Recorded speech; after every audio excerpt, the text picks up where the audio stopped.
down here a little bit so I don't stand in front of your screen and knock this thing over. So, John, Raspberry Pi. thank you, Bob. Take it away. All right, so I'm John, KE0AHD, and we're going to talk about the Raspberry Pi. All the Raspberry Pi that you want, guilt-free. I've already lost somebody. She's leaving. It's not the Raspberry Pi she wanted. She's going to Village Inn. At any rate, there's something in this presentation for everyone, including Joyce. Yeah, there's something in this presentation for everyone here. I know some of you are already using Raspberry Pis, and we're going to cover a lot of ground, and it's not just for ham radio, the stuff that I'm going to talk to you about. I'm going to show you the things that I've done with it, and I think you'll be intrigued, and I hope you go off and want to do something with it yourself. So my first Raspberry Pi I got in 2002. It was a gift from my son for Christmas. And as the story goes, as I understand it, he called up my wife and he said, "I'm thinking about getting Dad a Raspberry Pi. Do you think he'd like it?" And her response was, "Well, he really likes pie a lot, and cherry is his favorite. But, you know, I don't know. He might like a Raspberry Pi, but it's kind of an odd gift for Christmas." Anyway, I got this Raspberry Pi. And I opened this thing up. I'd never seen one before, and I thought, wow, this thing is kind of cool. And I went to the website and downloaded the operating system and installed it on the flash card and connected an HDMI and a keyboard and a mouse and booted it up. And my first observations were that this thing is really impressive. It's kind of a novel toy, but what could I really do with this thing? And here, by the way, you can see the actual original. This was from 2012. Here's the actual Raspberry Pi I had. And notice this great big SD card on here. The newer ones aren't anywhere near that size. But anyway, I thought, well, what could I do with this thing? To me, it was a solution looking for a problem. And I thought, well, I got to find something I can do with this thing. Well, eventually I did. It didn't take me long. I found a problem to solve with it. And soon another problem, and then another problem, and then another problem, until the point where I kept buying more of these Pis, putting them to actual use for me. And I've got at least 5 of them out there doing meaningful work that I'm getting value out of. I actually didn't have any more for this presentation. I had to go out and buy another one. So I don't even know how many I have now. But I'm going to show you stuff, and I'm hoping I can get you excited about it. A little bit of background on the Raspberry Pi. This actually started in the UK, and its roots go back to Cambridge. And there's a foundation that was started, and the idea of their foundation was to get this technology in people's hands, and especially the ability to interface with the real world, and add things on, sensors and controls and things of that nature.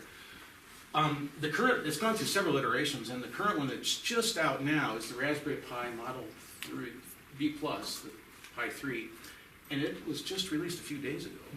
And it's not a lot different than the Raspberry Pi Model 3, but there are changes. And you can go to this website, raspberrypi.org, and you can read all about the Raspberry Pi, and you can learn things about it. You can order these things on Amazon, and I have one right here for you to see. We'll start looking at this one right here.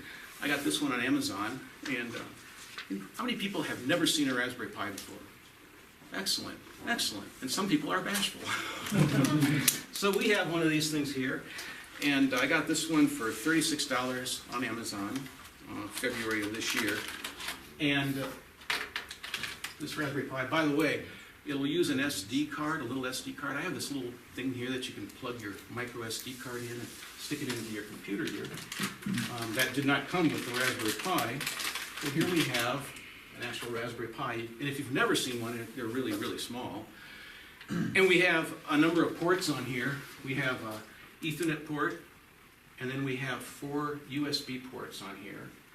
And then over on this side, there's an audio out, so we can hook up audio devices to it, like a speaker. We have an HDMI port here to hook up to a display. And then there's this micro SD card here, the port for your USB, micro USB adapter, so you can power this thing. It'll power off of a regular cell phone wall wart that you have for all your cell phones. And so let's take a look here at the next slide, and you can see here some of the highlights. We have the HDMI that I and the USB power right here, micro USB here. And there's also some mounting things here, little holes for your, Forget the camera port. yes. And we have the back here, the back side of it. And then there's these pins, and I'm gonna talk a lot more about those pins in a moment. Here's the top of it, and you can see the EU, looking back from the other angle, the USB, the Ethernet, and these 4 USBs, and these pins here again. And here's the broad chip, and I'll talk about that too in a little bit. So these pins, here's the Broadcom chip. These pins are one of the most important things about this device, which gives it our real power and what we can do with it. Because all of these pins, they're called GPIO, General Purpose I/O pins. And we can connect things to them. We can connect sensors to it. We can connect devices that we can control to it. And we're going to talk about that in a bit more detail in a moment. I'm sure you really want me to boot this thing up for you. So I'm going to go ahead and power it up so we can actually see. It doesn't take a whole lot of power. And I have a wall wart here somewhere. I got all kinds of stuff in this box here. And let's see, is this going to work? Yeah, that'll work. I happen to have a battery for your phone, right? This one's got 12,000 milliamps on it, so it's a pretty big one. But it'll power this device, so I'm just going to plug this USB into this device, the battery here, and we'll just set this up here, and we'll plug this in right here and scare Jonathan off. If I can get this thing in there the right way. There, a light came on. And let me hit my cable here off, and I'll just plug the display into this USB, the HDMI here. It helps if you know. You notice how the cable is always the wrong orientation the first time? Yes, yes, it does. It's designed that way. Why we all need to insist on USB-C. And what's going on here? We should be powering up. Yeah, there we're coming. Ah, look, here we go. We got a display up here. It's got a GUI right away, an actual display. And we have, we've got Bluetooth up here. We've got audio. We do have Wi-Fi, but I'm not connected. We have a terminal thing here that you can actually run programs with the terminal, and we'll talk more about that in a moment. And then we have this display. Let me go get a mouse for you. Don't step on your Yeah, you're about to step when you don't go Oh, there. thank you, sir.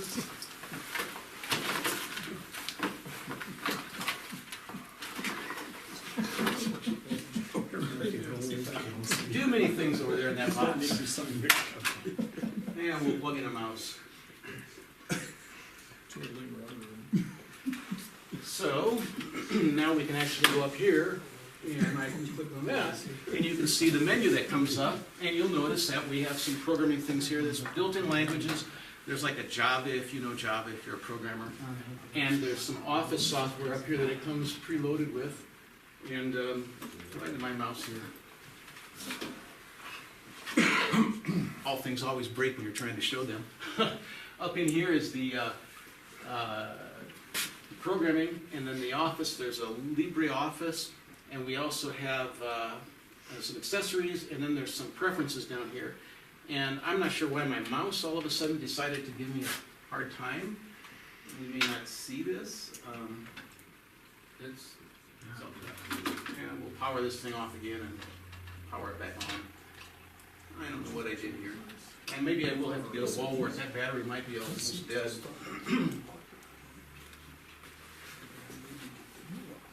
There you can see the boot process too, by the way.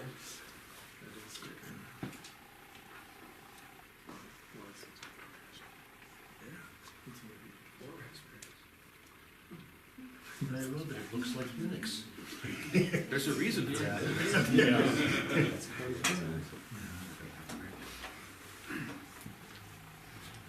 There we go. Now let's see if this mouse decides to work this time.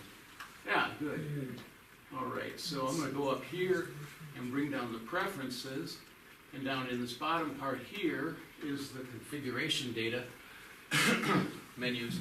And we can set our password on here for the Pi login that I'll talk to you about in a little bit. And we can also go over here to the localization, and you can actually configure what time zone you're in. it's really hard driving this thing with your back to the screen. We can set the locale here. I'm in the Mountain Time Zone. And there's some interfaces. And if I get this over here, you can see it better. You just, what did it Just just pull drop? the mouse out. No, it's still Or, working. no, something blow USB. up. Yeah, oh, that's the other mouse. I got enough mice up here to. On this interfaces here, I wanted to point this out to you, and we'll talk about it in a moment. But you can enable various parts here, like the camera, SSH, VNC, that might or might not mean anything to you, and this thing called one wire. And we'll talk about the one wire in a little bit. Oh, and I wanted to show you the. Find out which mouse I had. Yeah, it's a jumpy mouse too. There's all of the Office software that I was telling you about. Just like on your Windows PC that you're probably using, we have LibreOffice Writer. It's a word processing, and we have a spreadsheet. It's called Calc. And my whole presentation here is actually being done with Impress. My laptop is running Linux too, and that device is running Linux. I plugged in a USB card for you there, and you notice it popped up a screen on the Raspberry Pi and tells me I can open this up in a file manager. And so I'm just going to come down here. And there's my presentation. And it's opening up the Impress software. Was all this on your SD card and then loaded up, or did it come on the Raspberry Pi with it? The Raspberry Pi, I'm going to talk. That's a great question, Greg. Thank you. Did all this software come on the Raspberry Pi when I got it? The answer is no. The Raspberry Pi came, and we'll see when we talk in a moment, that you just get this device and there's a micro SD card on there, and you have to download and install the operating system. That's a great question. It didn't come with anything on there. We'll talk about that in just a moment. But here's the whole presentation that I was running, so I could actually continue this thing now using my Raspberry Pi here, and right here's where we're at, and we've actually booted up a Raspberry Pi, a Model 3B, and I pointed out the components to you, and we've connected it to a display, and I stuck in a thumb drive on there, and I'm running this display now with my presentation right here. We could connect a external USB disk instead of that thumb drive. I could put a Western Digital 4 terabyte device on there and have this huge amount of storage on there. So it's not just something for your radio. We can do an awful lot with this thing. It's not just a toy.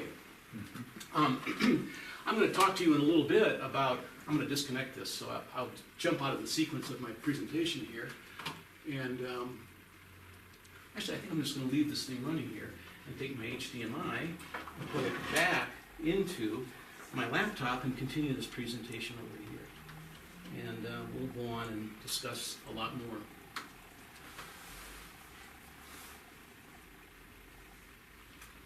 So, we did an actual device. The Raspberry Pi that I just showed you was a $35 device on Amazon. But they also have a Raspberry Pi Zero. You think I have one? I do. Oh, here it is. More stuff. This here is a Raspberry Pi Zero. Now, I know some people do have a few of these. I know Gary's got one. Probably a few other people too. But if you've never seen one, this is what it looks like. It's a very tiny device, and it's running Linux on this thing too. And this is a Raspberry Pi also. It happens to be a little bit slower Broadcom processor on here. And I'm going to talk more about that Broadcom in a little bit. But we have little ports here that we can connect things to. And I can actually connect this device to that screen, and we can power it up too. And you'd see a similar experience with that word processing software on there. The whole thing is there. But what's unique about this is it's very tiny. Now I can there's other hardware that comes with this, and I happen to have it right here, that you can buy separately. And just like you saw that there were some GPIO pins that I'm going to talk about in more detail, I can take this tiny little header here, and I can stick it in here and through those holes, And now I have all of my GPIO pins on here, okay, and I can control and sense things in the world. You can also buy something called a hat attachment. Hardware attached on top is what it stands for. And we can actually get to that little tiny Raspberry Pi Zero, $5. I didn't say $5. I mean, that's a McDonald's meal. Here's a device, a little card that goes on top of that, and with this little card, that little $5 Pi Zero has Wi-Fi embedded on it, Bluetooth, and several other things on here. And it has this concept of IoT, Internet of Things, where we can control all sorts of things in our homes or places that we're interested in. And we're going to talk a lot more about that. Was there a question back there? I thought I saw somebody's hand up. So let's go on and talk about that processor that's on there. Excuse me. It's running a Broadcom processor, and I don't mean to make you computer engineers, I know some of you may be, but this thing is a 64-bit quad core, and it's running an ARM. It's an ARM processor. ARM is an advanced RISC machines. The ARM company, they don't make hardware. It was a company that is from the UK, and I think they started in a barn originally. And all they do is they design hardware, and then they sell these designs to other companies that can then, their foundries, they can put the stuff down in silicon and make the chips that we use on all of our computers. And it's a RISC machine, meaning it's a reduced instruction set versus a complicated instruction set. And you can read more about this, but they're made to be less instructions, but really fast instructions. And this company, by the way, was a publicly traded company, the ARM company, and they actually were on, you could buy them in your retirement account if you were so inclined. Not anymore. They were acquired by a Japanese company, SoftBank, in 2016 for $32 billion. I mean, that would have been nice to have had in your retirement account. And then in 2017, they were in the process of selling off a fourth of their shares for $8 billion to Vision Fund, a Saudi Arabia company. And in 2015, there were 15 billion ARM processors out there. The company didn't make a single one of those. Those are all made by other companies that licensed the software for that computing platform. Pretty impressive, if you ask me. That's the hardware that's running on this little card. And inside that card, on the chip of memory, is the software. And it's running Linux and a lot of other distributions. The default one is something called Debian. How many people here have never heard of Linux? Anyone? Awesome.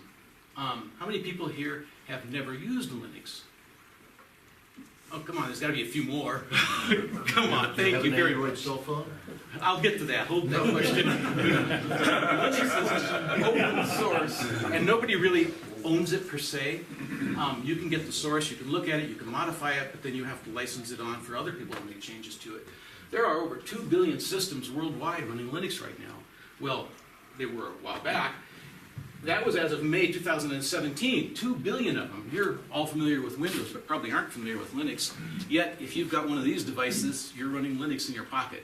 Because the Android platform is all based on Linux. So there's, according to Google, they had in 2017, they had over 2 billion active Android phones in the world. That's pretty impressive. In order to get the software on our Pi, we're going to go to this site here, raspberrypi.org.downloads, and excuse me for a moment.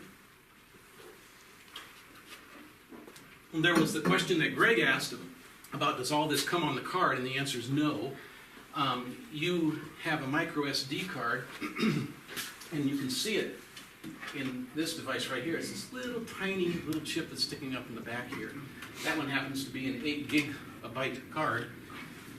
And we can go to this website and we can download various software.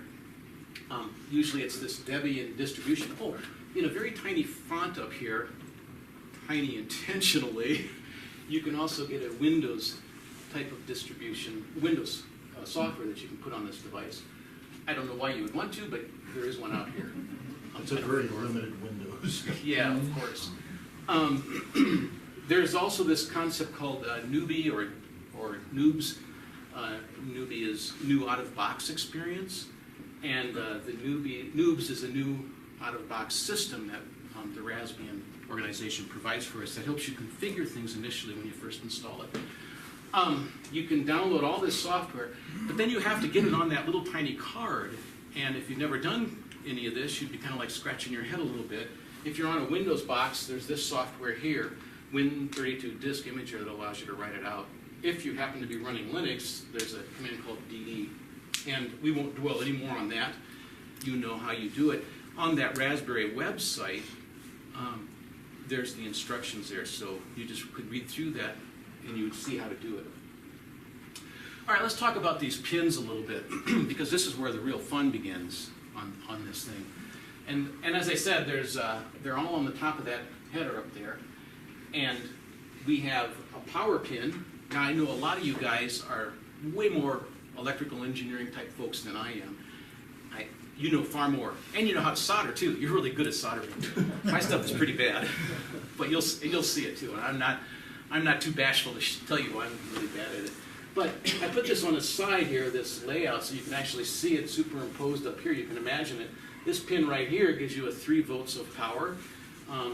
This pin here and these two up here give you 5 volts. Here's a ground pin, and there's a couple of other grounds back here. And then you'll see this thing called GPIO2, GPIO3, GPIO4, and we can see these across here. Now, obviously the power pin is going to give us power to control something, whatever it is that we're going to put together. And the ground is where you get the current back. But what in the world do you do with these GPIO pins? These are pins that you can actually write to in the software, or you can read on those pins to get information in if you're trying to sense the world. And I'm going to show you an example of something that I put together, reading on one of those pins to get real information about your environment. Any questions before I go on?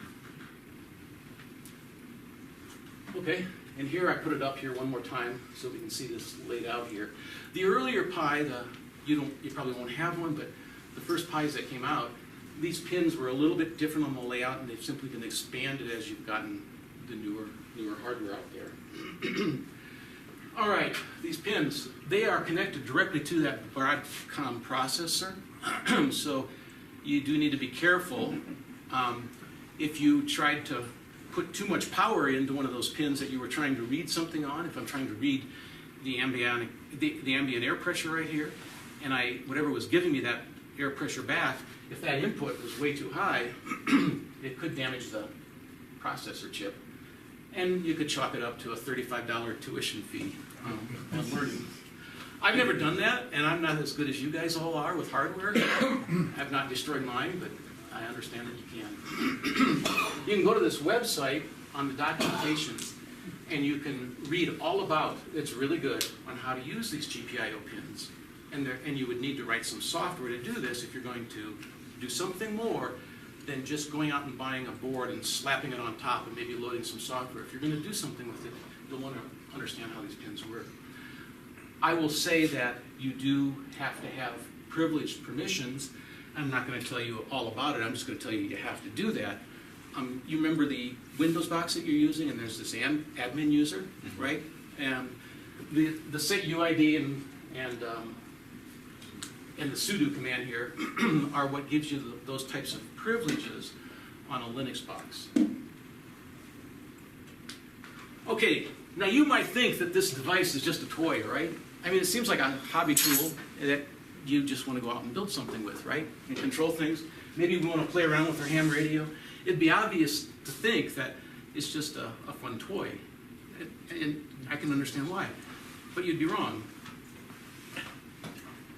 It turns out they're so powerful, and this $35 Raspberry Pi is running at 1.2 gigahertz. Now, well, what's all mumble jumble gigahertz? It's the speed of the clock inside that processor. Excuse me. I looked earlier today on Amazon, and I can find a laptop running a 3.3 gigahertz dual-core Intel 7 processor. $649 for that thing. Excuse me. I need some more water here.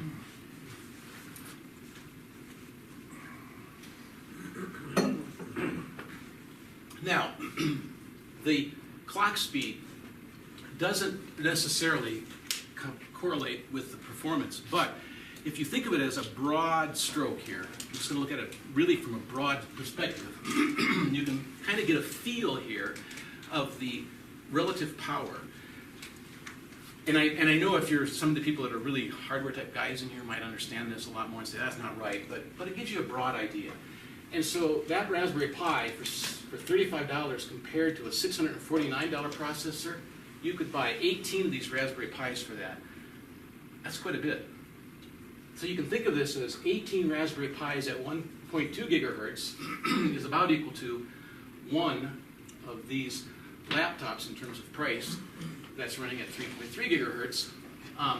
And you can go out and measure these things. There's all kinds of ways you can measure this stuff. I'm not going to tell you how to do it. I'm just going to tell you that there are people that do these kinds of things, and they measure the performance speeds of these things. And you can look at this thing called Geekbench, where they've actually measured these things. And I don't want to dwell too much on that kind of power, but there are people that have figured this out. And you'd think this was just a toy, but I think you'd be interested in seeing that some people have figured out you can put these things together. Here we have somebody that put together a 3 cluster of these devices. I don't remember where I found this one at, but they've got them put together so that they can do things. No, we're not talking ham radio here. We're talking about using these things as an actual computing thing to solve real world problems. 3, that's pretty cool. So they can all work together and stuff in here. If 3 is not good enough, how about 6? Somebody put together a 6-node Pi. Now, I don't expect any of us in here to do this, but it is interesting to see this. And the list goes on, if you can, 6 nodes that they're doing stuff. And when you get down to this level, those of you guys who, I know there are some people who are software type guys in here, programmers, you can read about this thing called MPI, Message Passing Interface. I'm not going to tell you any more about it except for those guys who are people that are programming type folks. You can go out there and read about it. You'll find it on Wikipedia. So, this thing goes on. Here's somebody that took one of these Pis and they put together this 32-node Beowulf cluster. And boy, this guy was a college student. He needed it for some research graduate stuff he did. And you can see a YouTube video out here. This thing's pretty cool. And these lights are all flashing here as this thing works. So 32 of these things in a cluster doing work that he was supporting. Now, I thought that was pretty impressive, and I kept looking for even bigger ones. And sure enough, I found a bigger one. The granddaddy of all that I could find was down in Los Alamos, believe it or not. I mean, now we're talking serious stuff here. Down in New Mexico at Los Alamos Laboratories. They've got a 750 CPU cluster with 3,000 cores of Raspberry Pis. Now, if you had any doubt in your mind that this thing is more than just a toy tool, I mean, I think that's proof right there. You can go read about it right here and see it. I think that's really impressive myself. Are they Bitscope ran that? Yes, they were the ones that were paid by Los Alamos. Oh, I gotta send those people school. Anyway, we'll bring this thing back down to the ham radio world now. It's got Stu sitting in the back saying, what is he talking about up there? So let's talk about ham radio with this thing, and now that we know it's more than just a toy. You can categorize our applications and things that we can do with the Pi when it comes to ham radio into, I think, 2 categories. One category is things that are unique to the Raspberry Pi, and unique because we have those GPIO pins that we can play with. And then there are other things that, well, we could do it on any platform. So not unique to the Raspberry Pi would be an example, would be contact logging. Now, I actually, on this laptop here, I'm running something called Xlog, and I've made contacts on my HF radio, and I've put them into Xlog, and you can see the frequency. And I don't know how I'm doing here on time. Yeah, I probably have a little bit of time, but I could show you on that Pi because I put Xlog on that Pi too, and you can actually see the contacts that I've made. Another example of an application that we could run that's not unique to the Raspberry Pi would be CW Decoder. You can run FLDigi, and we can install FLDigi on that Pi, just like on a regular box, and we can, I know some of you are into FLDigi and other digital modes. I'm not, but I did install it on my Pi, just to see if I could actually install it. And by the way, I put these commands up here in parentheses, not to make you a system administrator type person. You know that you can do it, and if you Google around, you'd see all the information about it. But this is the command that you'd run to install Xlog. And this is the command that you'd run to install FL Digi. And you'd need to buy a sound card. They're like under $10 on a USB sound card on Amazon. I made one more note here. If you're running Linux, and I don't know who is here on your boxes, one person is. You might think that, well, I could just copy that binary from my Intel Linux box over to that Raspberry Pi, but that's not gonna work. These are two different types of architectures, and you actually have to get the one that's built for an ARM processor. I mean, if you do the install with this command on the Raspberry Pi, it will automatically go out to a repository out there in the big cloud somewhere, and it will download the proper one for you. Or you could actually, if you're a programming type guy, you could actually install an SDK, a software development kit, on your Pi and build the software on there. I've done that. Or you could install a cross-compiler environment on your box, Linux or Windows, and build for that Pi. I've done that too. Any questions before I go on? Hey, John? Yes, Bob. You mentioned an external USB sound card. You also mentioned that there was some audio output available on the Pi. It must not be a full sound card It's, built in then, right? I don't think it's a full sound card like you're talking about, but there is an audio out here. I've never used the audio out myself, so I don't know what quality it is or anything about it. I'm ignorant on that. It's not a very high performance sound on the internal, but it's perfectly happy with the external, with the USB sound card, and it gives it all the performance you could want. And I just got a Zoom Spot from Ham Radio Outlet for $99. It's a 3 digital mode wireless adapter from at home. So I can do C4FM, DMR, DStar, all of this thing at once for $99 with a Pi Zero running Yes. it as the intelligence. They're pretty powerful, and I know Barry showed me earlier, he's got a Pi Zero back there that he's actually got something connected to, and he's also got a Raspberry Pi 3, I think, back there. You can go back and see his, I won't bother him pulling it out right now. Also, I know that there is a CW decoder that I found, and I had it on this box, my Linux box. There, he's got his Raspberry Pi Zero sitting up there with the radio antenna stuck on it. Pretty cool device. There is a CW decoder that doesn't use FL Digi. I had found it and put it on this device, my laptop, my Intel laptop here with Linux on it. I couldn't remember, I deleted it, and I can't remember what it was. But it was actually pretty good, and you could actually decode CW and do it. Well, what would you do with that? Well, maybe you want to monitor some frequency maybe and just see what's coming in and log it. I don't know. But it's kind of interesting to play with. All right, let's look at some applications that are unique to the Raspberry Pi. They take advantage of those pins that we've got there. What can we do? Well, we can control things with a relay. Maybe we want to switch antennas. Maybe you've got a 20-meter dipole and you've got a 40-meter dipole and you have some sort of a switching device. Maybe we want to hook it up to the Pi, and using these relays we can switch it. Maybe you want to do some sort of a Fox. These are just ideas that I'm throwing out there for you. You could take, I mean, let's just think for a second. What if you had to go out into the field and your job was to do a fox hunt and you wanted to start up all of the transmitters at one time so nobody got a head start or anything, and they were all in sync, right? And you wanted volunteers, but nobody would volunteer, so you're stuck with the job. How would you go do that, right? Well, we could take a Raspberry Pi, I could power it up with a battery here, and I could have maybe 5 of those Raspberry Pis out in the field. I start them all up, and I got some relays connected to it, and I'll show you a relay in a second. And then at the right time, they all kick in, and they start those transmitters for us, all at once. Something that you could actually do. We're going to look at a relay in a moment. We can monitor things. We can actually monitor temperatures, and I'm going to show you an example of that. Maybe we want to monitor battery levels.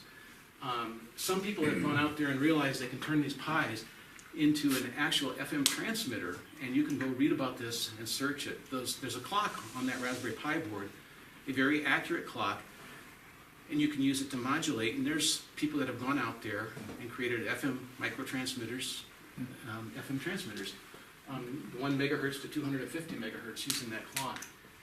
Let's look at these relays for a second. I happen to have one right here. I paid $8.49 on Amazon for this one, and this is a sane relay.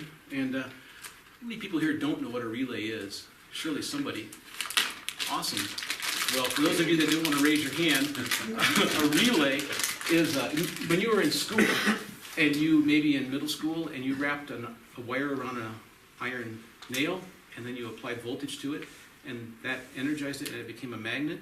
Well, if you got that iron nail here, and you put something that's conductive over top of it with two contacts, and you energize it, and it's pulled down, you get a switch, like a transistor would be.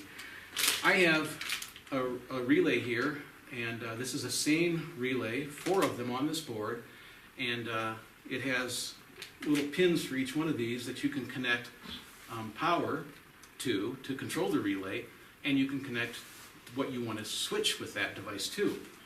So we could hook this up to the Raspberry Pi, and you're going to see an example in a little bit where I've done that with this, not this exact one, but another one, and I've controlled things using this. So we could use this with the Fox Hunt, and Jonathan could be the only one doing the transmitter setup, and he could actually set us up there using our Fox Hunt.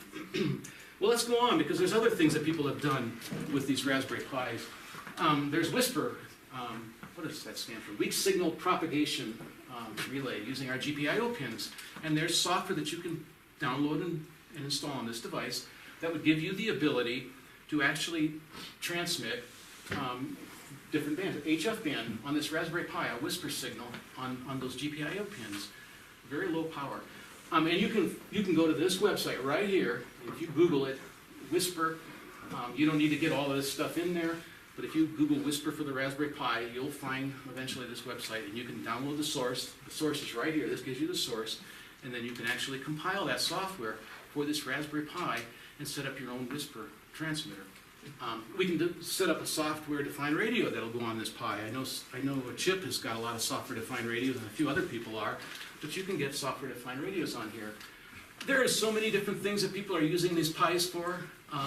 You can go to Google and Raspberry Pi ham radio, and you'll see far more than what I have just talked about.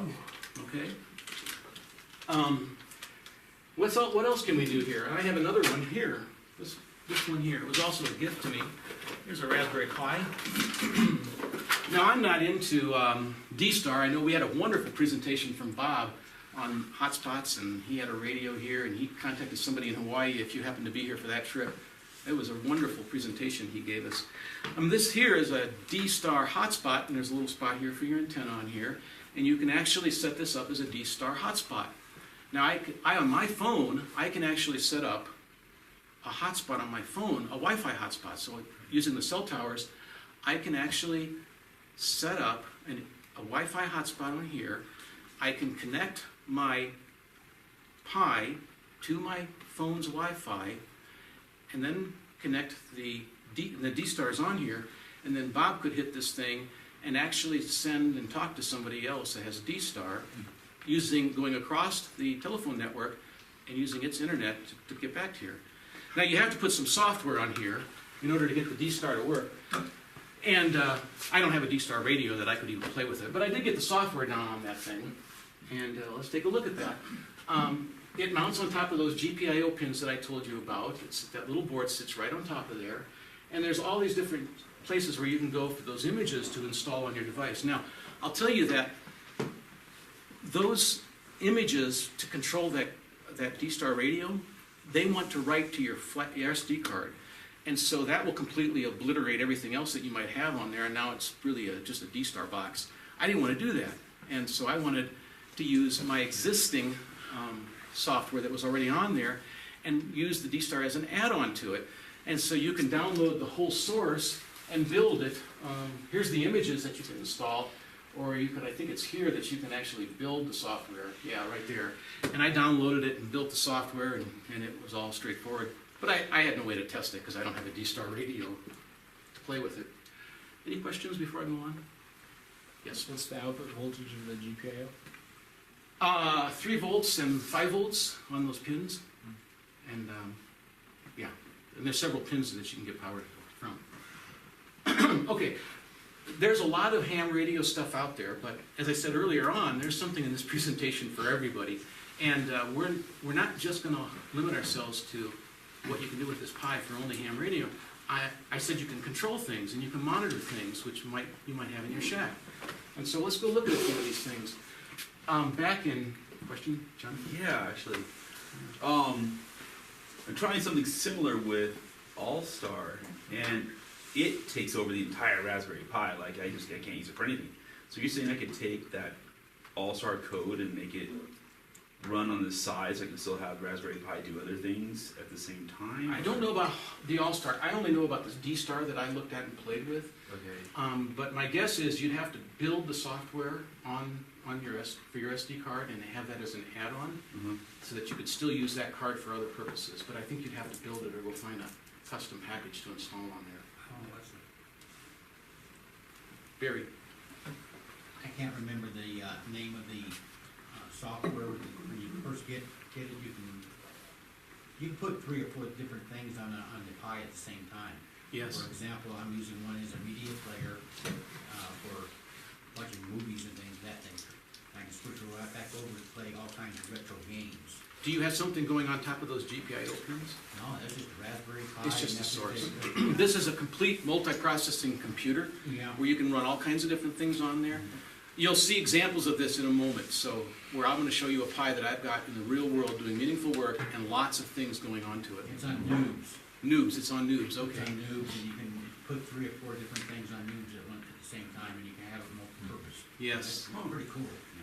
Yeah, you can Thank you. Put multiple boot segments on micro SD, and the Pi site has the under boot system that supports that. Yeah. Yeah, the key is setting it up for the very first time you use it. Okay. You can have multiple instances on the same disk. It's just a matter of how you set it up at the very beginning. All right. All right, so back in 2001, I think it was, we bought some property up in the mountains, and it was a pretty nice piece of land, and it was empty, and we wound up building a vacation home on it. I mean, it took a long time. I did a lot of the work myself. Sometimes I hired people, and I got this house up there that is pretty nice. It took me a long time to get it done, over 10 years. It was completed around 2014 or so. But it's a vacation home, and I didn't want to have to worry about maybe I come back home and there's a window left open, and I'm worried about rain and I don't know and it's 2 hours away. I also didn't want to have somebody break into my house, and so when I built it, I know there's somebody in our club, a couple of people that might be building homes. I wish they were here, but they're not. But I wired every door and every window with an alarm sensor, and here we have an example of one. They have a reed switch in here. A reed switch, kind of like the relay. A reed switch is a switch that has a very thin piece of metal that comes down when a magnet comes up to it, and it closes the contact, and when the magnet comes away, it opens up. So I wired every window with the door with these things. That's one that's a surface mount, and they make these little bullet ones too, where you actually drill a hole in the top of the door jamb, and you slide this thing up here, and the wire connects to it, and then the magnet's inside the door. Pretty simple, and you can buy those. I don't remember what I paid for them, but I wired every single window in the house and every single door, and brought it down to the mechanical room. Now, originally, when I was in the process of building the house, when I wired it, I thought, well, I'll just go out and buy a commercial alarm system, right? I got done with the house, and now I have this Raspberry Pi that my son gave me. It's like, what in the world am I going to do with this thing? The alarm system. So I connected it to the Raspberry Pi to these alarms, and every morning, this thing is giving me a health check. I programmed it, and every morning it sends me at 7 o'clock a health check email that says, hey, everything's good, and it includes the information on the house. Here we have the example of it. I have a WebSurfer on that Raspberry Pi too, so I can hit it from down here. I can hit it from my cell phone, and I can actually see whether everything is good and cool or there's a problem. Here we see that all the doors and windows are closed. There's also a count here on that thing. It says how many times a window or a door has been opened. This one's 0 because a reset of the Raspberry Pi causes the counts to all drop off. Here's one that says that the door's open. So I go home and I can easily tell all the windows and doors are closed, and if somebody messes with the house, I can call up the local law enforcement and hey, say, look, could you please go check on my house up there? Pretty helpful. That's really meaningful work to me. I mean, that's giving me some real value for a $35 box. Well, I started seeing these power failures happening quite a bit, and I thought, I wonder how long the power's been going out up there. I mean, I'm on Excel Energy, But if the power's out for 5 minutes, it's not a problem, but if the power's out for 5 hours, I gotta throw everything in the refrigerator out, right? I don't wanna get sick. And so my wife kept saying, we need to know how long the power's out. Well, I got this Raspberry Pi up there. And I kept thinking about it, well, surely there's gotta be a way. And, sure enough, I came up with a way to do it. And so I have the Raspberry Pi, and now it's monitoring power for me up there. Every time the power drops, it logs it. And it has a running log. I cut out some of them up here. But you can see most of them aren't particularly long. It's been up there for a while. You can see the timestamp up here. This one was in 2016 was when I first kind of set this thing up, monitoring the power for me. Here's a power drop for 1 minute, nothing to worry about. Most of them are all about a minute or so. Some of them were just little glitches that occurred. I don't know, just a spike maybe that caused me to lose power and all the clocks, the digital clocks reset. But down here, here's one, 5 hours. Oh, I better throw out all the stuff in the fridge. That one was out for quite a while. I don't remember, it was a windstorm or something that took down all of Excel's power poles up there or something. Here's one for an hour, and there's one for 2 hours. They're not real frequent. But now that's real meaningful things that Pi is giving me. I mean, I'm getting real value out of this thing up there. And here I put this one up for the alarm system, and then I had another need, and I added on this power monitoring. It's like, wow, okay. So let's talk about some of the other things that we can do with this Pi. Okay, up there I was really curious about the temperature. I mean, this house is at 10,500 feet, and we get some pretty big temperature swings. I know there's several people in our room here that also have houses in that general area, cabins up there, cottages, vacation homes. I was really curious about the outside temperature, so I came up with this idea of monitoring temperature. Now, there's this idea of a serial protocol on a single data line. It's called OneWire, and the Pi supports it. Remember early on in this presentation, I showed you that the one place up on the corner of the Pi where the Raspberry was, and I said, take a note of that OneWire thing. You do have to enable that. And you do, granted, you do have to do a little bit of programming magic to get this to work. But you can go out and buy one of these little chips. I have one here. Let me show you. I got so many things here, but here we have one of my clumsily wired one-wire temperature sensor. It's this little tiny chip here, and it kind of looks like a transistor. It's got 3 leads out of this thing, and it's one's a parasitic thing that actually monitors the data. And you can buy this thing, and you can go here and learn all about how to connect this thing. It's called a DS18B20 one-wire digital thing that gives you the ambient temperature and the sensor. And Mod My Pi is where you can learn how to do this and what I've told you about. You do have to enable the support on the Pi that I told you about, and go to that upper left-hand corner, and then you have to wire the thing together. Now, wiring it together for a while took me a little bit of time, and fiddling with it, and of course you probably want something like this. I'm sure most of you type folks have played with these things. A breadboard. I got this one for $5.99. Who in here has never played with a breadboard? I know some people have. Yeah, I knew you would raise your hand. Thank you. A breadboard allows you to plug some circuits in here. So here I have the one-wire chip plugged in here, and a resistor that you need, and then some jumper cables, 3 wires that are going to go to my Raspberry Pi GPIO pins, right? And so we can connect that thing. And here you see my Raspberry Pi here with those 3 jumper cables coming in on this breadboard. And that's my prototype here where I put it together. Maybe you probably say, no, this is your prototype. And that's where I actually soldered this clunky thing together and connected it and put it up in the mountains at the house, and it was reliably monitoring the temperature for me all for a long, long time. I mean, probably several years now. I think it's really cool. So, is there a question? So when you do this, you have to do a little bit of mumble-jumble stuff here. You have to run these kinds of commands. You can read all about it. You have to load some Wire1 GPIO stuff and some firm software that we have to plug into our operating system to get this module loaded in there. There's some support already built in. And then what I did, those of you who already know Linux, this is a command to actually store into a variable this path. And this long path is where all of that data is actually, where you can actually read it. And all you have to do is, on Linux, you would run a cat command, if you think of a Windows box and you go to a command prompt and you type in the word type and you can type out a file, anybody ever done that? So sure, some of you have. And it'll display a file to your screen. Well, to read this temperature, you just do cat of this variable here, and you'll get the temperature back. I send it into a pipe symbol here, and then I can play with it and massage it and convert it. I think it comes back in Celsius. It's a kind of might be a little bit different. Maybe it's, I don't know.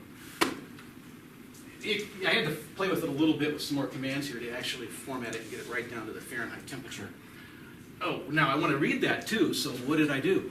I put a WebSurfer on the Pi. So now I can go out there and I can hit that WebSurfer and I can check the temperature at any point in time and see, hey, what's the outside temperature up there at the house? Now, if that's not cool enough, I want to know what the daily temperature is, right? Of course I do. I'm curious about this kind of stuff. So I put together some software, and now this little Pi up there is reliably every morning sending me a report of what the daily temperatures were. You want to see it, don't you? Of course you do.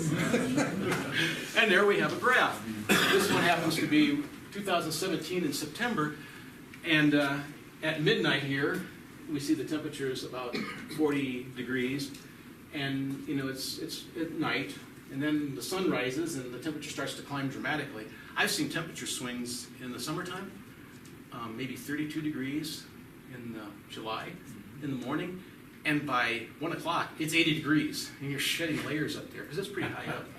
Bob knows what it's like. But here you see this temperature graph coming down, and then here the sun's dropping behind the mountains, and the temperature's dropping back until we're down around 40 degrees. I don't know about you, but I think that's pretty cool. And I'm getting a real value out of this. 365 days a year, I'm getting a graph of the outside temperature. And then I can go up there and hit it. Yes, John? How often are you checking it? I'm checking that at a 10-minute interval. Every 10 minutes? Every 10 minutes. Okay. I'm doing the temperature. It's a good question, Jonathan. John, thank you. So anyway, I'm getting the temperature now. Of course, oh, that's really great. I got the outside temperature. But what if I lose power in the house and it's wintertime? Don't I want to know what the inside temperature is? Right? So I had to I got another one up there. Had to go get another Pi and set it up. And so that one is monitoring the inside temperature and doing the same kind of thing for me. And so I can see the inside temperature of the house. What's your backup power? So when I first built the house, it was actually off the grid on solar, and I had solar panels. Now, I'm actually on Excel Energy, and I don't have any backup power. Well, how do you power the pies when the power goes out? Oh, the power's out not very long, as you saw. Oh. It only is a momentary blip. I didn't know that until I actually put the power monitoring on there, that it was a momentary blip. When the power drops off, it does reset, and I would lose data here. During the interval that it's off, I would lose that data. That's a good question. Took you 2 Pis to get the 2 temps? Yes, but the Pis were in different parts of the house. They're only But you 35. could set up some sort of solar and battery. You could set up a battery backup. I could use something like that. You could use lead acid batteries up there. That's a great question. How many Pis do I have? They're all in different parts of the house. That house, when I built it, it's on in-floor radiant heat, and it's really a cool system. But I don't want to heat the house when I'm not there, right? That'd be kind of wasteful. And when I go up to the house, an in-floor radiant heat system, unlike forced air, it takes a while. There's a lot of lag time as that floor has to be heated up. So if I go up there and the house is cold, and I turn the heat on, I mean, it might be maybe a couple hours before everything gets really nice and comfortable. And I turn it down pretty low. I got it down probably around maybe 48 degrees up there, 50 when I'm not there to conserve power, energy. But I want to have the ability to turn on the power. Thank you. Of course, right. Now, I could go out and buy a Nest thermostat. I have one here in my home in Monument, but they're like $250. I mean, it's a really nice device. Honestly, it really is. I love my Nest at home. But with all those zones up there, I've got 5 or more zones. I'd have to buy 5 Nests at $250. I mean, we're talking over $1,000 of those Nest thermostats, right? I don't want to spend that kind of money. I am actually a frugal guy. So I want to control my heat with a Raspberry Pi, of course. So I thought about it, and where'd I go with that relay? Right here's the relay. Okay, so I can connect the relay to a Raspberry Pi, and of course I did. And here we go. Now we have a remote thermostat application. And don't you like my nice enclosure box here? I'm sure some of you guys, and Amy Bob's just smiling. Looks good to me. Yeah, Walmart. Little plastic box with the hole drilled in. Here you see the relay in here, my Raspberry Pi and power. And here, by the way, here's the Raspberry Pi that's monitoring the alarm system, and there's my Wi-Fi over there. So it's sitting there, and with this relay, I can now control the heat. So I turn the heat down really low in the whole house. I've got a couple of thermostats that are raised to a higher temperature, like maybe 68 or 72 degrees, but they don't have any power going to those thermostats. And so when I want to go up to the house, maybe before I leave here, it's a 2-hour drive, I'll actually enable those thermostats to come on with that Raspberry Pi. And so let's take a look at that. What I did was I took those wires from this relay and I went to the zone control box in the mechanical room. I opened up the zone control box, and you can see here that most of the zones for the heat things that control the solenoids for the valves, we got a few wires coming into them. You can see the pattern: red, white, blue, green, red, white, blue, green. Over there, here's one that I actually wired. And what I did was I went into the red that's supplying power to the thermostat and the controller, and I simply took that wire out and I ran a jumper wire here that goes back to that relay, and then the other one goes in here, and you can just see it's just wire wrapped with some electrical tape. And so that relay now is turned off, and when it's ready to heat, it triggers that, and now the thermostat has got power, and it's calling for heat all the time, but it doesn't have any current going through the thermostat until I turn on that relay, and then it can actually call for heat, and it works quite well. So now I got that up there, but I have to what's that? That's good. It's really amazing, and it's giving me really meaningful work. Now, somehow I have to control that, right, from home. So you need to do something to control it. So of course I put a web server on the Raspberry Pi, and you just install an Apache web server is how you do it. And so here's the login screen for that Raspberry Pi. I had to open up a port on the router. I know some of you guys all know how to do that, and if you don't know how to do that, you just go to the configuration of your router, and you can go in there and look at the router through the web interface and do port forwarding to a particular IP address inside your house. You can do that for anything. I do have to open up a port on that router. Now, there are people, if somebody did a net scan of my IP address at my house, they might see I have an open port, and then some nefarious people might decide to try to play games with me. I did add a little thing down here, at least to put it in their face, how many failed login attempts that were there, because I am concerned about security. And if they see this thing, they might realize that, hey, this thing is being monitored. And I can see too, if that thing goes up to 500, I was like, whoa, I better take some more security precautions, even though I've got a lot of So it's actually connected to something. It's not a fake sign. Oh, no, this thing is real. Yes. No, that's real. That will update if you get logged in with incorrect credentials. This is only for my benefit. This is not for public consumption, this website. This is just for me, my personal benefit. Also, I want to say, this is a great point to remind you. I digress for just a moment. Your Raspberry Pi comes with a login called Pi, and the password is Raspberry. And I mentioned this at Bob's talk that he gave. Any Raspberry Pi that's out there has a Pi login and a Raspberry that everybody knows. Now, a lot of the security problems that have occurred haven't been all these magic buffer overflow type things or whatever. So many of our security issues in industry and monitoring control, SCADA type things, in plants and that, are really because people just don't change the passwords. And then they know that this type of system is there, and then the nefarious people can go in and just try a password and they can get in. So if you're going to put any device in your shack or home or whatever up, change the password on that Pi, because I know it's Raspberry, and everybody in this room knows that it's Raspberry, so change it, the default password. Anyway, once you log in, you get a screen like that. And this is only for my benefit, but here we have the ability to control it. And that's not my house. That's a lot of but it is a neat building. I was just looking for a fun picture to put up there. Frugal my rear end. Yeah. But, hey, that's quite some digs. That I don't know where I got that picture, but I thought it was pretty cool. Anyway, on this web page, you can go down and you can see here a zone for the lower great room. It's disabled, and on my little web page I put up here, you can click on this and enable it, and then when you click change the settings, it will actually now turn on the heat, and it works, giving me real value. Okay, that's pretty cool. I got another one up there giving me some value. Yes, John? Real quick question, with the program that you're doing, I don't know anything about, well, programming, I've done that in ages, so what language do I learn? I'm going to talk, that's a great question. How do I learn how to program these things? Because a lot of you got Pis, and you're buying boards, and you're slapping them on top, and you're just sticking some software on there. But if you're going to go beyond that and start tinkering with it, like this, like what I'm showing you here, you have to know how to program these things and play with them. And there's a couple of different languages.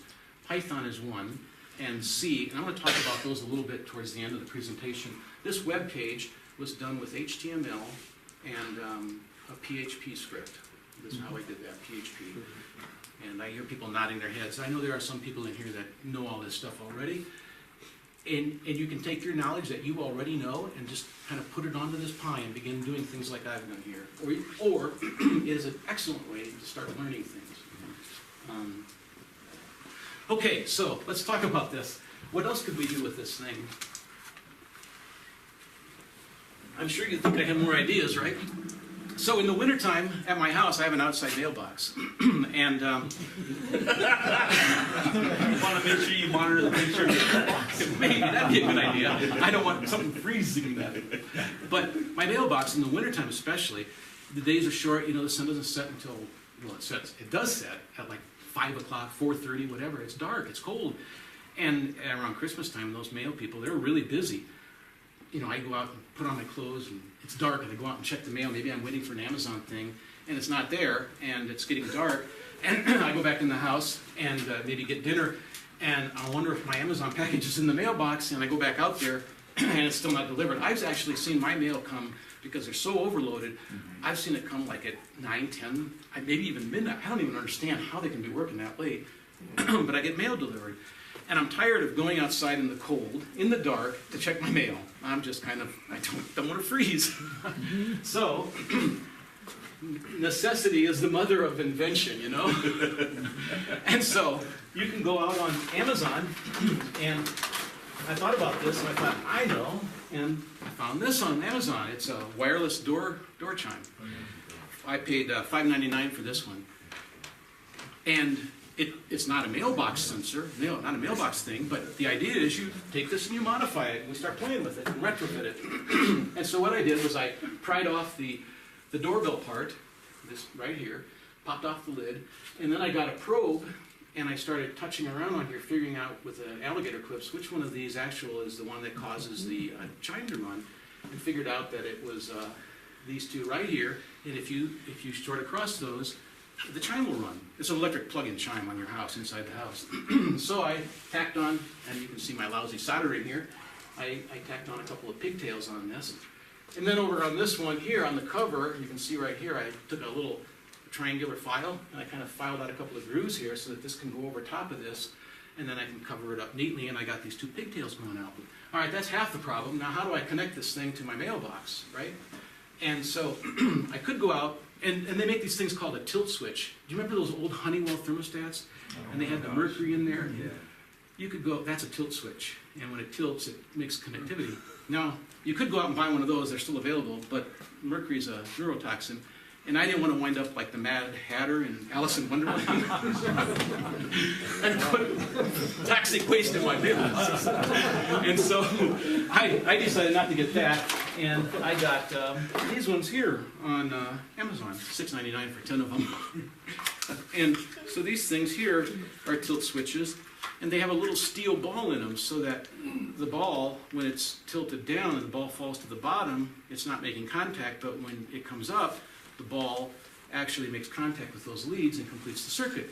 And so, hey, that's all I need. So I soldered that thing onto those leads with a little bit longer jumper cable, and then when you tilt it, the thing would connect and the doorbell inside the house would ring. So now all I got to do is put it on the mailbox, and so here you see the actual mailbox. Now you'd have to look closely. This is black, and I took black electrical tape, kind of clunky. I didn't do it very well because it was cold when I did this, and I didn't want to be freezing. But I taped it on this lid right here. If you look closely, you might see something in there. And when the mailbox is closed, I had to turn the tilt switch around a little bit so that when the mailbox is open, the ball falls down. And when the mailbox is closed, the ball falls to the point where it's not making contact. And you know what? That thing is working like a champ. And my wife loves it. Whenever the doorbell rings, it's not the normal house doorbell, but it chimes, and hey, the mail's here. So you're logging it? Well, thank you. John, Greg says, are you logging it? So that's why I'm showing you this thing. Now, this is pretty cool, and that's not using a Raspberry Pi yet. But, so I'm in the house and I know when the mail's coming. But what if I want to know, and I'm not in the house if the mail's here. I can, well, that would be another good thing, but I could do the same thing with the chiming part. I could take the chiming part out and take it apart and figure out where the contacts are calling for sound to the audio thing, and then I can rewire it and connect it to the GPIO pins, right? And then I could actually put some software, and I've done this, not connected to the doorbell, but you can actually put software on the Pi, and you can actually send a text message to your phone. Now, isn't that awesome? And now when the mail comes, I could get it, if I went ahead and did that, that's the next step, I can get a text message on my phone when the mail arrives. Now, I don't know about you, but I think that's actually pretty useful. I haven't done it. Right? Oh, okay, so just a couple more. I know we're getting kind of late here. I'm getting close to the end. But a year or so ago, my clothes washer in my house, you know, they got these little sensors that tell you when the water's full, and it shuts off the solenoid, the valve, to stop filling. Well, they got some dirt into the sensor thing or whatever, and it overflowed. And I happened to be outside. My wife had taken off to this grocery store or something, and I was outside doing yard work. And the washer overflowed, and a whole bunch of water came in the laundry room and then leaked down into the ceiling down below in the basement. And so I had to spend, a little bit of money getting the ceiling repaired and everything. And I thought, I don't want that ever happening again, right? And so I thought, there's gotta have something here. And Amazon. Yeah, it was. $11.97. The Watchdog water alarm. Okay, this thing is awesome. It is so sensitive here. Let me get some water out of my water bottle here. If it gets even the littlest bit of water on here, it sends an alarm. It's really, really sensitive. And so I just sit this on the floor right next to my washer, and if it ever were to overflow, this thing is audible. I think this battery might be getting a little bit low, because usually it's louder than that. But you could put these down by your water heater. You could put it in your bathroom near the toilet or by the bathtub, and anytime it gets water, it will go for an alarm. Now that works great, and you can hear it. But what if I'm away on a vacation? Definitely want a text message. Your house is flooded. Don't bother coming back, it's too wet. We could take this thing apart, retrofit it, repurpose it, and instead of sending the alarm, we send the contacts to the GPIO pins on the Raspberry Pi, and we send a text message to our phone or send us email. And I don't know about you, but that's a meaningful. Can you make that thing run backwards so if your doggy water bowl is empty, it'll send you a text message? I think that's an excellent plan. There you go. You'll have that one before it's done. And then you can have it like open up the toilet bowl seat. There you go. This is fantastic. Down the lid. Cell phone. Doggy's thirsty. All right. As you can see, there's a lot you can do with these things. All right. You might ask, we know about the Arduinos, and I know you. We had a work session where we played with some Arduinos a while back, and I know that Robert, thank you, has played with the Arduinos. They're powerful, and you might wonder, well, what's the difference between an Arduino and a Raspberry Pi? And that's a great question. And an Arduino is a microcontroller. It's a great device. There's plenty of places where these things are being used. It's a simple computer, basically, that can run one program at a time. There's not a real operating system like Linux running on this thing. A Raspberry Pi is a general purpose computer running a full operating system, usually Linux. It could be something else.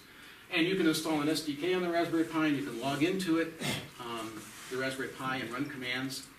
And there's unlimited enhancements to the existing application. You can see I started out with a Raspberry Pi alarm system, and then I wanted to add on to it. Well, so I added more things to Power Monitor. One difference is, once you go to a Arduino, you're somewhat limited with what you can do. I frequently see you start with something, and then you want to embellish it and do more. And the Raspberry Pi allows you to extend the things that you're trying to do, as you've seen what I've been doing, with unlimited additions. I don't own an Arduino. I mean, I've seen them, I've played with other people's, and I've seen a lot of fun things to do with them. But for me, I prefer to use the Raspberry Pi, and I would encourage you to evaluate one. But if you know Arduino and you like it, and you're a fan of it, by all means continue on with it. But if you don't know either one of these things, then I would encourage you to look at the Pi first. Consider a Raspberry Pi Zero for $5 instead of an Arduino. What does an Arduino cost? $5. $5. And now with the Pi Zero, you've got a full operating system and things that we can extend on. Consider also, which is a better investment of your time, because time's a huge thing. We have limited amounts of that particular commodity. I mean, I only have 24 hours in a day, and so there's only so much we can do.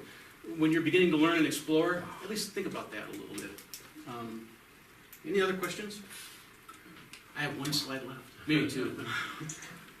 Isn't there a software package that's designed to run the Raspberry Pi that has all sorts of ham-compatible applications? I think there is. I don't have it. Like I said earlier, if you go Google Raspberry Pi ham radio, I mean, I've shown you a few things that I've looked at, but there is so much to this thing that you could spend a year studying all these different applications out there. But if you Google, type into the Google search engine, Raspberry Pi ham radio, you're going to see so many different things that you can do that are specifically related to ham radio. And what I've attempted to do is show you a broad category of things that we can do, and ham radio like the DStar Hot Spot thing. Greg, on that, I think there's a Linux build. I don't know that there's a Raspberry Pi build. Yeah. So where do you go from here? I mean, we're coming down to the end, it's getting late. If you know Linux, and I know some of you do, you're going to be right at home. I mean, you're going to be right at home. You can put this thing together and you can load Linux on it, you can start playing around with it. You probably would want to go to the raspberrypi.org and start reading about different things that you can do and learn more about those GPIO pins and how to program them. And then look at some books on Linux. If you don't know Linux, go look at some good books. I would say don't be misled to go, I'm going to go get a Raspberry Pi book. Go get a book on Linux, particularly the Bash shell, because that gives you the ability to start programming things. That's one that I would recommend. Learning the Bash shell, it's an O'Reilly book. Another book, Jonathan asked about the languages, is Python. Python is a pretty easy language. You don't have to compile it really. It's interpreted. And if you know a little bit about programming, but not a lot, you're not a programmer, but maybe you took a course or two in college, this would be a good book to get too. So these two books. And then finally, C programming. That's really what all of this stuff. Linux is made with C. The compilers are written in C. If you're a Java programmer, the Java VM is written in C. And the classic book is the C programming book by Cunningham and Ritchie. It's an older book, and you can actually go get a PDF version from a school in California, and where they've actually got a PDF version of it out there. Any questions? My last comments to you, if you're going to do outside access like I did, please make sure you change that Pi password. And I didn't talk about it, but there are two ways that you can connect to these Pis without having a display, like I don't have one connected right there. But you can SSH in, and how many people have used SSH in here? Well, there are a handful of you. I mean, I have an SSH client on my phone here, and it's a really good one. Secure shell. ConnectBot. Secure Shell is what SSH stands for, thank you. And it's an encrypted channel, so somebody can't eavesdrop with the communication that you're sending back and forth. But you can log into that device on a command window, terminal, and start doing things, running commands, whatever. And ConnectBot is an app that you can install on your Android phone. I use it all the time. It's a really useful thing. And it's not just for the Raspberry Pi. I mean, you can use it for any kind of machine if you happen to do that kind of work.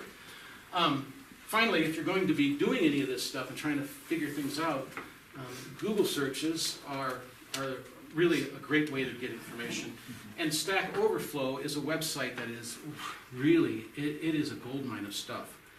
And so anything that you want to figure out, if you are trying to program something and you're not really a programmer and you can't get quite things to work, if you type into Google a search for the keywords of what you're trying to solve and add on Stack Overflow, you're going to come to, somebody has surely, I can guarantee you, that somebody has already asked the question you're trying to figure out, and there will be people that will have responded.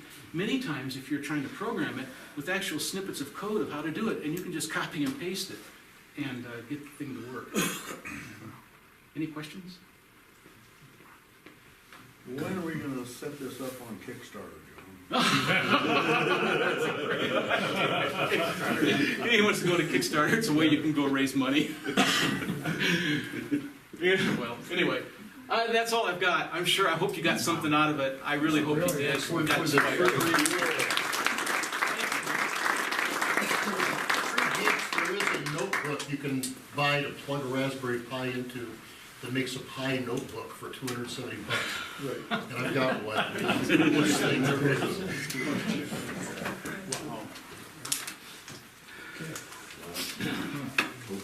Any other questions for John? Just an observation. One of the things I was playing around with recently, in case you're looking for security sensors or things like this, a simple USB camera, and you can, depending on your price range, you can get weather protected, you can get infrared and everything else, connected to the Pi, and a free downloadable package, and it will do motion detection and recording and timestamping those pictures for you. Wow, that's really good. Thank you for, Simple, yeah, simple to set up. that's a great one. Great for watching wildlife when you're not around it. Oh, yeah. Daytime. What's the